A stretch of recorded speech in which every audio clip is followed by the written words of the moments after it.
and now we're on to our next speaker, who is Joanne Stevens. And if you're unfamiliar with Joanne Stevens, which I don't know how you would be, she is kind of a fixture among the mobile home park brokers in the U.S. She has a long history in the industry, her father being one of those, America's greatest generation moms and pops who built a very, very large mobile home park in Marion, Iowa, which in fact Dave and I now own.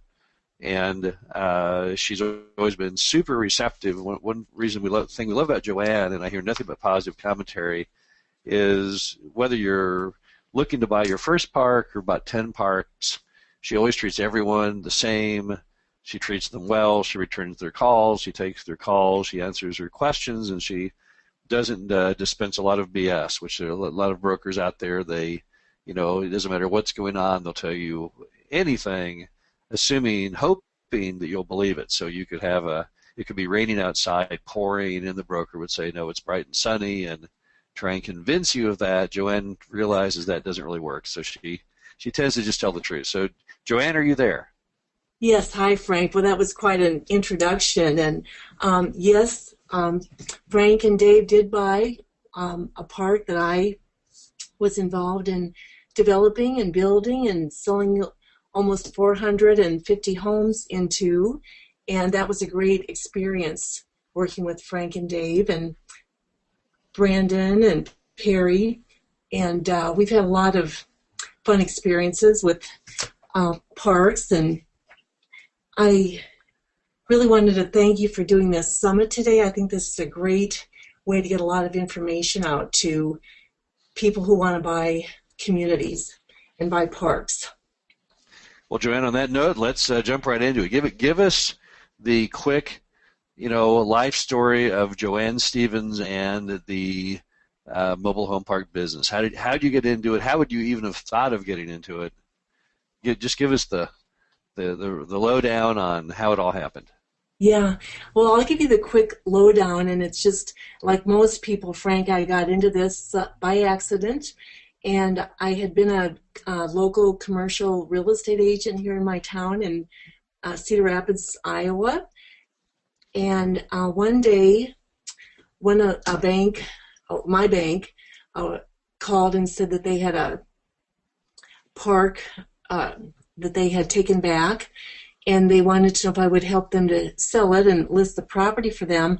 So they sent me the information. I went to look at the property, and when I did my financial analysis, I kept looking for my mistake. I did not think the numbers, I said to myself, this cannot be right. These numbers cannot be this good. Well, as you have found out, and Dave and many other people, the numbers are good, and that's why people are interested and many enamored with buying mobile home parks. So that was my first experience. Then my father and I did build the property, and once we got it filled up, I more or less worked my way out of a job after we had it 90% occupied. And my husband said, well, you sort of have a PhD in mobile home parks, from, doing all the rezoning and the building and the filling of the sites. And so I decided, if I wasn't thinking about selling my park, but I thought I would always get calls from people who had sold their parks while I was building Squaw Creek Village and filling the sites. And invariably they sold for a lot less than what they should have because they just didn't know what their parks were worth. Of course, now we wish there were more sellers like that, right, Frank? Well, sometimes. So anyway, I just decided maybe I can help people, understand the market and make some better real estate decisions. So, Joy, let me ask you. Oh, go ahead.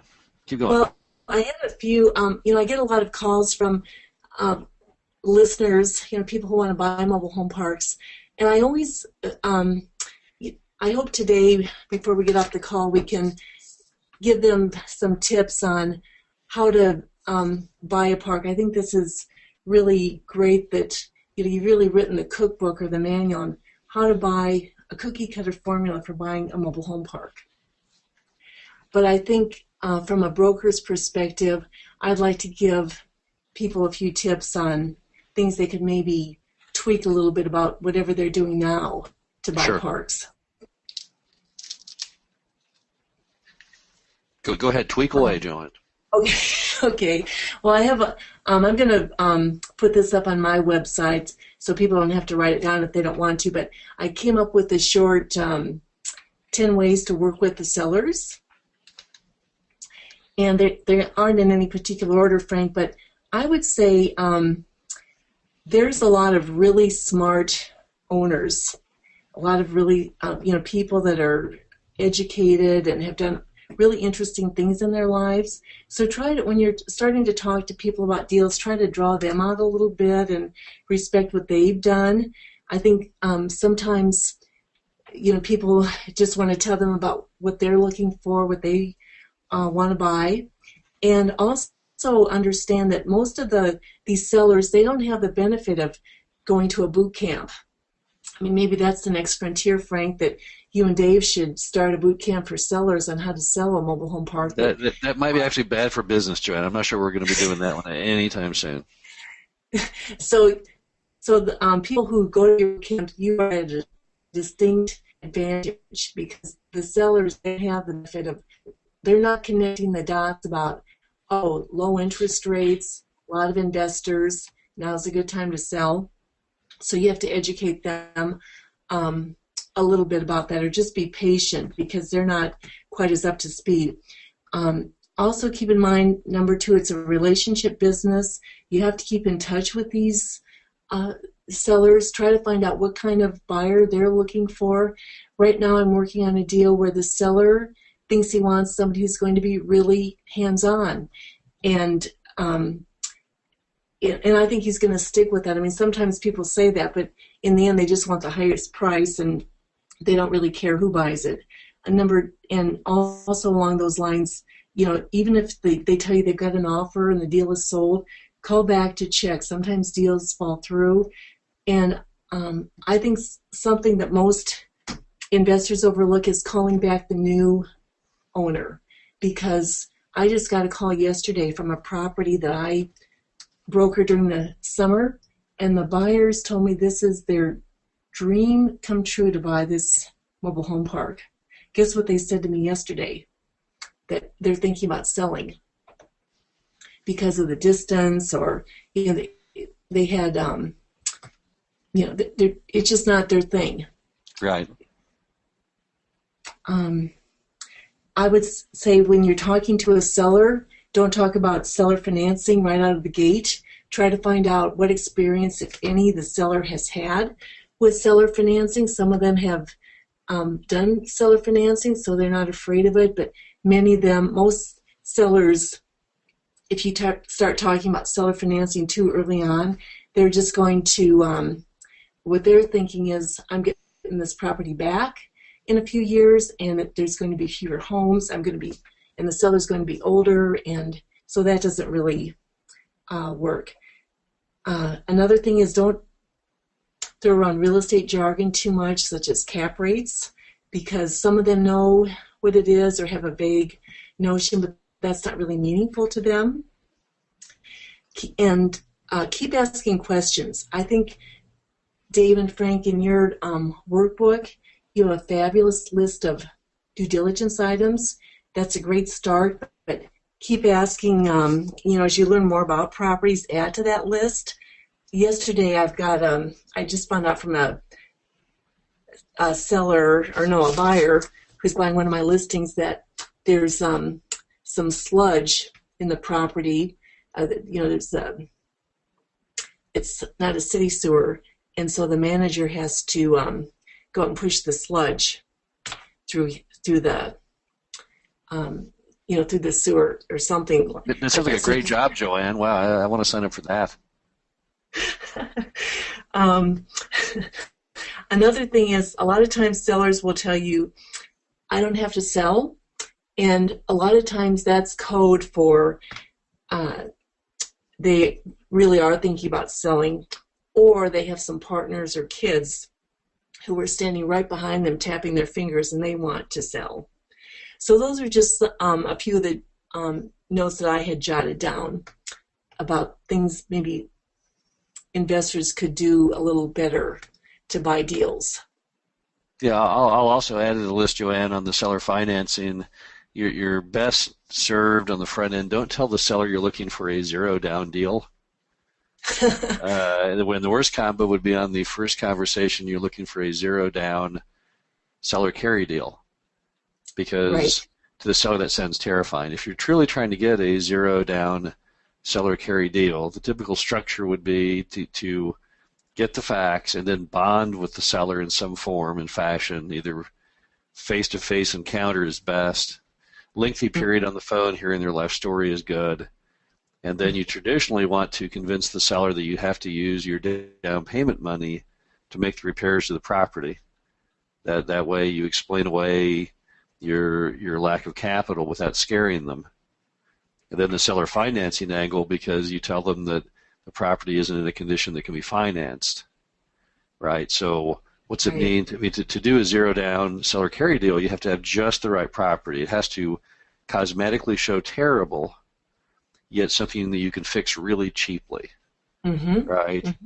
Because doing zero down on a property that has, a $700,000 broken packaging plant is not going to do you any good, because even if you get it for zero, you need $700,000 to fix the packaging plant. But one perfect example, Joanne, of a deal that would have worked. Now we did it as seller financing. We did not do it as zero down. Was a park we bought in Illinois where the seller had elected that year not to mow, not that month, not that week, but had elected not to mow for the entire year. So they didn't mow. They just they for one they didn't live on site, and they didn't much care, and they had no interest. They didn't want to spend the money, so they just experimented with the concept of a zero mowing program. So the park, because of that, you couldn't even see the mobile homes because the grass was, oh gosh, the grass must have been in some parts of the park as much as 5 to 6 feet tall. And, oh my gosh. And it had overgrown everything. It was out into the middle of the streets. On some streets, it was a jungle. It looked literally like a mobile home park in a jungle.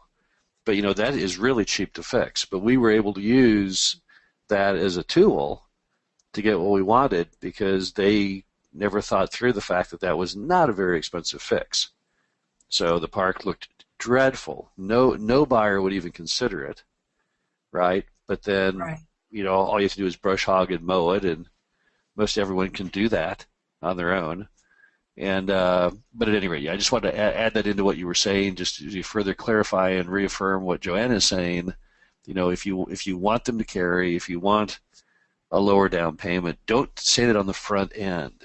That's not the way to do it.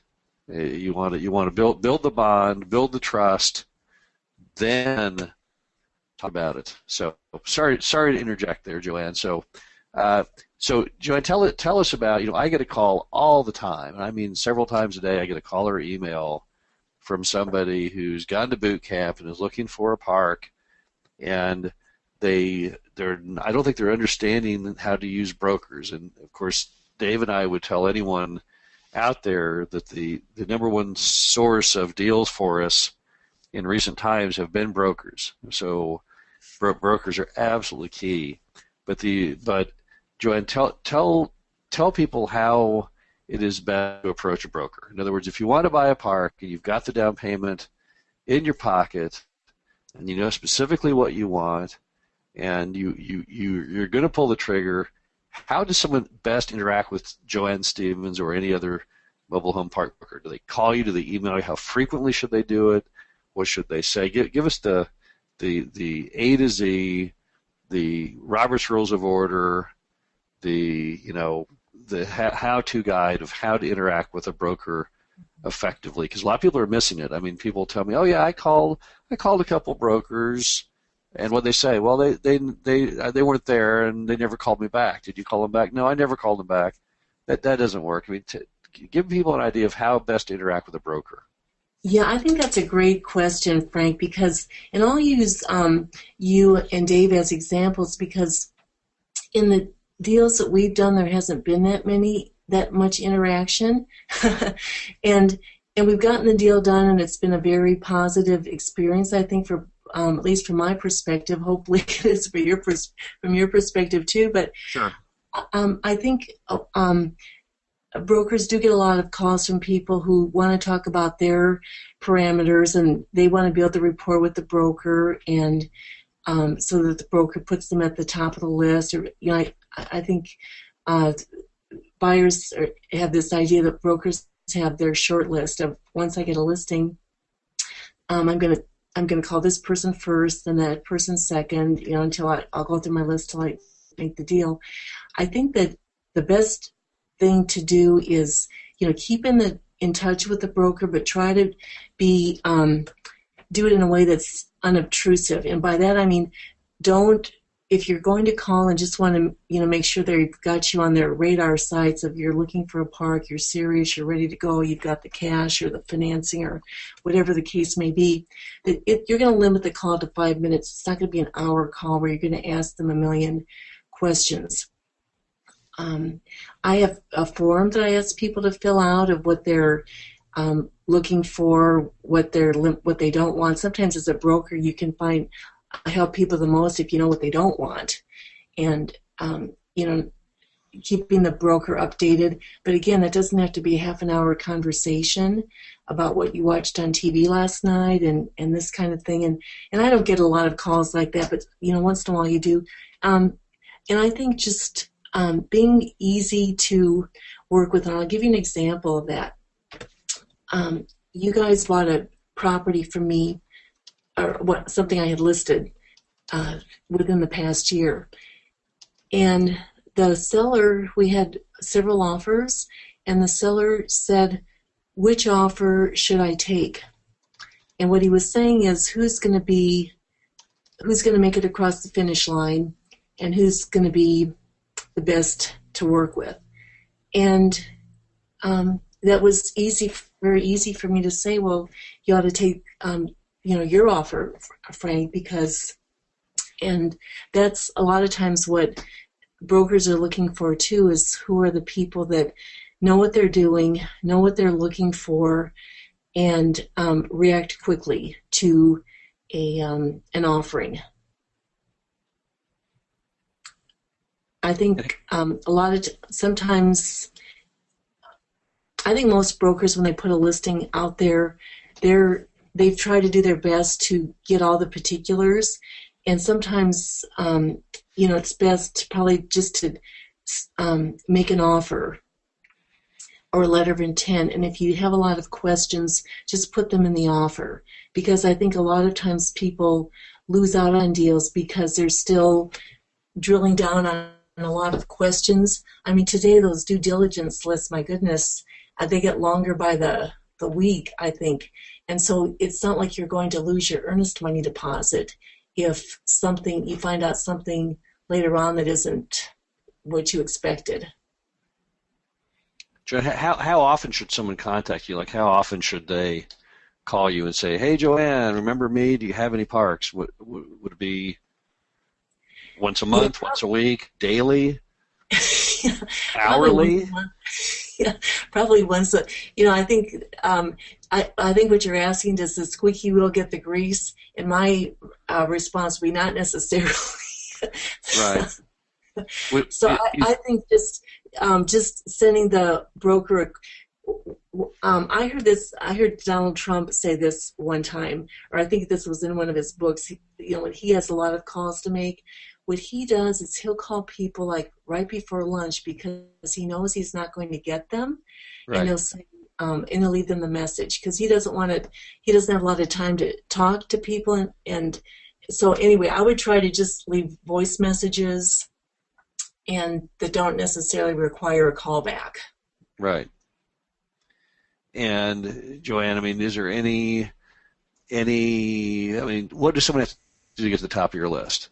You've got a lot of people calling you. Hey, Joanne, you have a deal. What would be like the key things someone could do to be the very, very top of Joanne Stevens' list? So let's say that you get a park in Wisconsin, and you've got 10 people who all said they want to park in Wisconsin.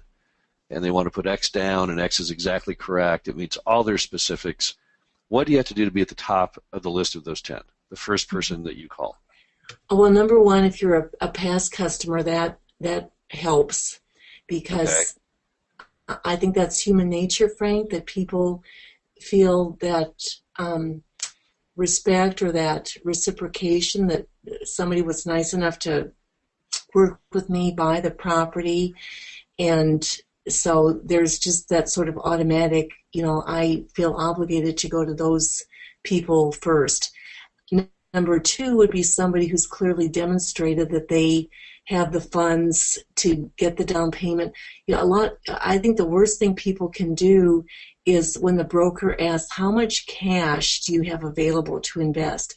And what I hear all the time is people say, well, I can get the money, or I have the money, or my investors have the money, or my family, or, to a broker, especially one who's been doing this for a number of years, that's code for just, you might be just not have any money, and you're just wasting the broker's time.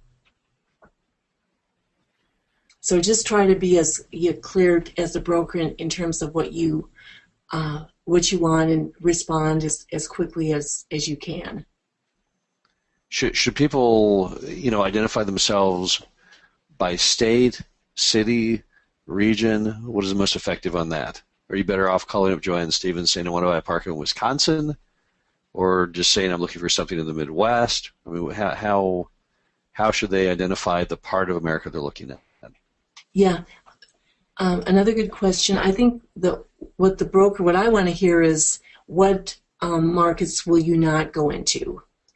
I think that would be more helpful, because today most buyers will go anywhere in the Midwest, and a lot of that is probably because they've been to the boot camp, or they've listened to the calls, and so or they're from a very expensive market in California or Seattle, and so they figured out the Midwest is where the high cap rates are.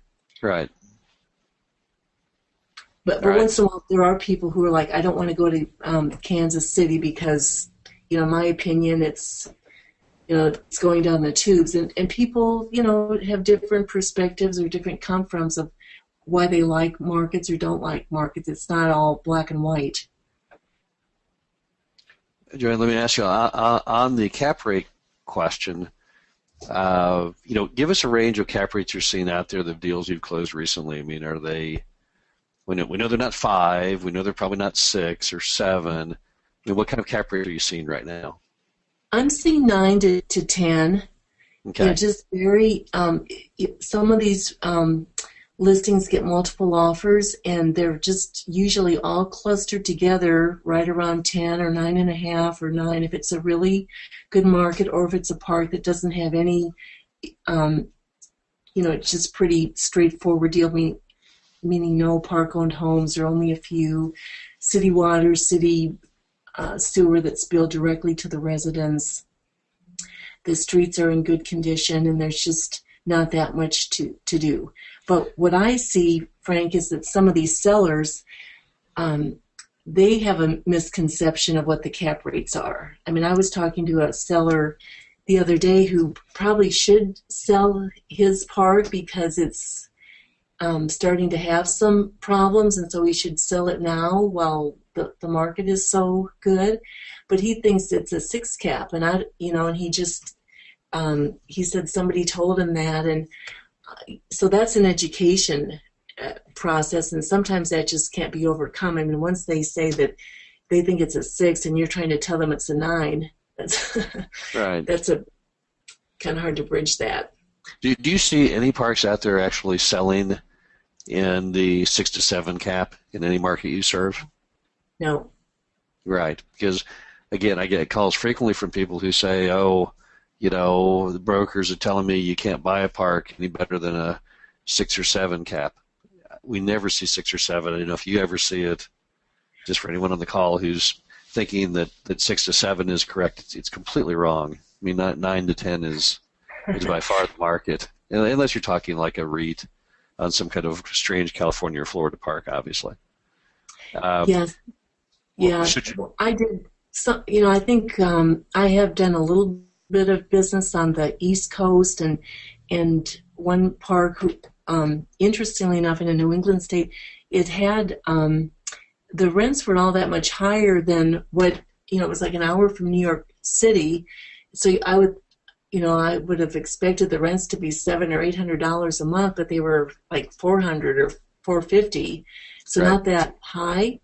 And that sold for a 7 cap, but mostly for the reason that housing was very expensive, not very many parks in the area. People rarely sold any parks in this market, so Yeah, for you're just this. going to just bump the rent, right? And so the Mhm. 7 cap closing could be 10 cap. 60 days later, Right, would you raise the rent $100? right. All right. Where do you see, Joanne? I mean, it's an impossible question, but we're going into 2015. What do you see changing this year? What, based on your experience? You've been in the industry now for how long? 20 years? Yeah, 20 years. Okay. So based on 20 years of experience going into 2015, where do you think things are going to be going this year? I mean, just does this remind you of another year that you've seen before? Are there any things that worry you, or just where do you see things heading for 2015 as far as cap rates or financing or anything? Yeah, I think cap rates and financing are going to stay the same, Frank. I don't really see that changing. I think that there are more parks being absorbed that, are the so-called easy deals, Right. where there isn't vacancy or hardly any, 90% or more vacancy, city utilities, not any park-owned home, very few. A lot of Right. those are getting absorbed. And so I think that unless those owners sell for some reason, which many of them aren't, these are going to be long-term investments for people, Hmm. I, I think the opportunity is going to be in buying properties that are going to need some fixing. You're Right. just being willing to do more fix-up than in the past, which I think when people go to the boot camp, sometimes people hear, well, I shouldn't have to do anything. I should just be able to buy it and then just never go back to the property, just go to the bank or, just look at my bank statements, and that's all the work I'm going to have to do. So I think when you go to the boot camp, or you buy the books and tapes that you and Dave have provided, you learn Right. what the problems are, and so just start to think about what problems could you fix, because most investors aren't willing to do much of anything as far as fixing Right. properties. Joanne, let me ask you this: what from the past year of 2014, or even the last few years, what has been your best deal as far as the way it turned out? What's been the worst? Like what was like the deal where the person just totally screwed it up? What do they do wrong? I mean, what do you see as far as the before and after photo? You sell the park. I'm sure some you revisit later or talk to the people. Like, what are you seeing out there on things people have done wrong in buying a property? I think the thing that they've done wrong is not kept on top of the costs of the fixing up the park-owned homes. Okay. That uh, it's one thing to know that you're going to have to do some fix-up, and I think people don't pay enough attention to who they're hiring to do it, and getting estimates and holding people to the estimates, and just insisting on accountability from their contractors, whether it's somebody who lives in the park who's doing it, or a local painter or roofer, or whatever the case may be. Right. And so I think that's very frustrating to people, and kind of takes the fun out of it. So I think when people are looking at buying parks, in addition to the things that they're doing, they probably should talk to some of the local contractors to find out the availability of how hard is it going to be to find somebody to work on mobile homes, and what they're going to charge to, pull out the carpet that the pets have gone to the bathroom on, and Right. put some floor covering down. What Joanne, we get asked all the time, what's the best state? what are your favorite states? And everyone knows ours because we clearly buy in the states we like, and we're in the, we're a Great Plains, great, Midwestern company. But what states do you see out there as far as where you're seeing the best pricing or the most demand, or this just the states you seem to like the best? What would that short list be? Yeah, for sure, Wisconsin Okay. and Iowa, which is my state, Illinois. I think there's a lot of opportunity in Missouri. I don't think there have been all that many parks that have sold in Missouri compared to the number of parks that there are. And I think Ohio for a lot of years has had a sort of an image problem, like with the auto industry going down. And but there's a lot of people in Ohio, and that the manufacturing is coming back to some extent. But as you Right. pointed out, whatever jobs that are added in manufacturing, they're not all that highly paid unless they require some large amount of skill to do those jobs. Uh, so those are, I think Minnesota is a great state, and, it's hard to find, for some reason it seems like there aren't that many sellers in Minnesota, although I notice you've had some good luck. Well, it is hard to find parks in Minnesota, and I think part of the reason is perhaps in Minnesota, and I don't know if Joanne, if you've seen the same thing, but the people pay really well. They take very good care of the property, and since there's so few collections and rules problems, the sellers don't ever really get fed up like they do in some other areas, right? Mm-hmm. I mean, you find very fed up sellers all the time in, for example, Oklahoma, right? I mean, I get calls from them, people with parks, and it's not selling and they hate it, and and it's because the people just don't behave. I've owned parks in Oklahoma, and it's a different slice of America. And then you get up into Minnesota, and in fact, I read an article where they were trying to figure out, and it wasn't a mobile home park article, it was an article on, I think, on the single-family housing industry, where they found the same thing, that people up in, Minnesota, Wisconsin, those areas, they pay their bills on time, without asking, without demand letters, and they keep their property up, even if they're dirt poor. They keep the cars washed, homes immaculate, yards immaculate. They're always working on something. They're always cleaning this, painting that. And the only thing they could find that they all have in common is a Scandinavian heritage. Now, I don't know, if that can be the whole reason why those states perform so well.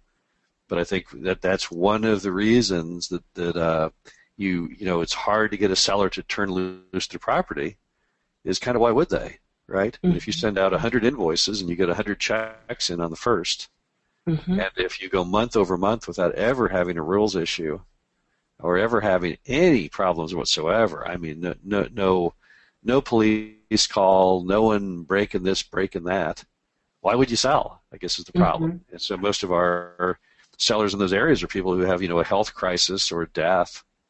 Mm-hmm. But I think maybe that explains why Minnesota is so hard, because you're correct, it really is harder to get parks there. Yeah, it probably is, as you pointed out, the Scandinavian influence of that, the work ethic, that work comes before about anything else in life, and maybe that translates into better rent collections. I don't know, but yeah, that's a good point, that people just have less reason to get tired of their parks. Right. But even some of those people, it's, as you have found out, they say, I don't want to sell, and then they get an offer and kabam, it's sold. Right. Let me ask you this, Joanne. I assume you carry some pocket listings. I mean, just about every broker we talk to has some pocket listings. These are parks that they know of that are not actively on the market, or parks that the seller has said, I want to sell, but don't tell anybody. Mm-hmm. How best can people tap into the pocket listings? I mean, we basically, in the span of talking to the people, once we assure them that we are not represented by a broker, and that we have the money for the down and we want to buy, then they start popping them out. I mean, how best do people try and get the pocket listings out of the broker, since often those are some of the best listings there are. Hmm. Well, I think you have to, explain to the broker that you're not trying to go around them, and you probably need to be willing to sign a representation agreement with that broker, which basically is going to say that the broker will represent you, and if the seller will not pay the brokerage, pay the commission, that you as the buyer will pay the commission. Now Right. that's not horrible as it sounds, because if you're the buyer and you're paying the commission, you're going to take that into consideration when you're making your offer and what you're going to pay for the property. Right. But most investors will be like, well, I don't want to pay the broker, and they don't realize, or they don't want to listen to how that could work. Right. And so I think when the buyer starts, I think when I get that question from a buyer, it sounds like, well, I expect you to just start spewing out all the listings that you could list, may have listed, and just let's cut to the chase right now without any understanding of how the rules of the road. Which the broker, I mean, yes, as a broker, you want to help people and you want to have everybody end up with a deal that's fair, and but you also want to get paid. Right. And there's representation agreements, Joanne. I mean, is there any reason to really hold back on them? I mean, we sign them all the time. Do you have any stories? We don't have any. Do you have any stories of those agreements gotten bad that you can think of? I mean, is there any track record of problems with them? No, they've actually worked really well. I wish I could think of a bad story, because I think it would make it a little more interesting. Right. Call, but I have found that if the broker is judicious and that doesn't just hand them out like candy, you have to qualify the buyers that you're talking to, because you want to make sure that they're going to be able to deliver what they say they can deliver to the seller. Right.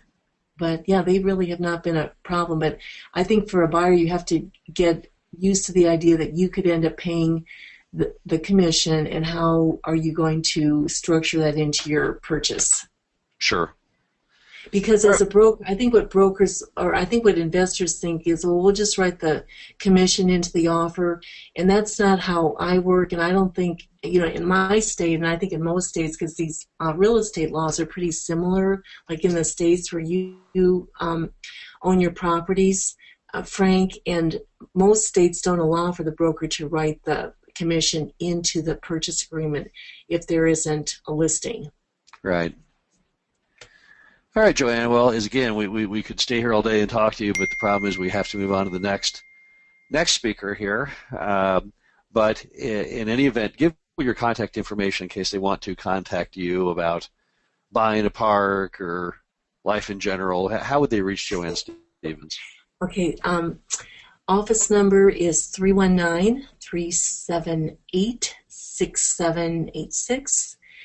And email is Joanne, Joanne, Stevens with a V, at iowarealty.com. And my website is joannemstevens.com. Okay, well, great, Joanne. As I say, we really appreciate you being here, taking the time out of your day to be on here. And again, we can't say enough about brokers and brokers like Joanne. We've gotten, out of I think we're now up to 15,000, 16,000 lots at this point. Wow. By far the majority have come from brokers. So if you're not effectively using brokers right now, you're making a terrible mistake. It was true in 2014. It's going to be true in 2015. So, probably top of our list, ahead of online, ahead of cold calling, ahead of direct mail, is in fact having a very strong presence with brokers. So at any rate, Joanne's a good place to start. But if you're looking for a park and you're not finding one yet that fits your criteria, you're probably not using the broker network effectively enough, because that's been our success story so far, the brokers. So again, Joanne, thanks for being here. And for those who want to talk to Joanne or have further questions, by all means, contact her. She'll be happy to answer any questions you have.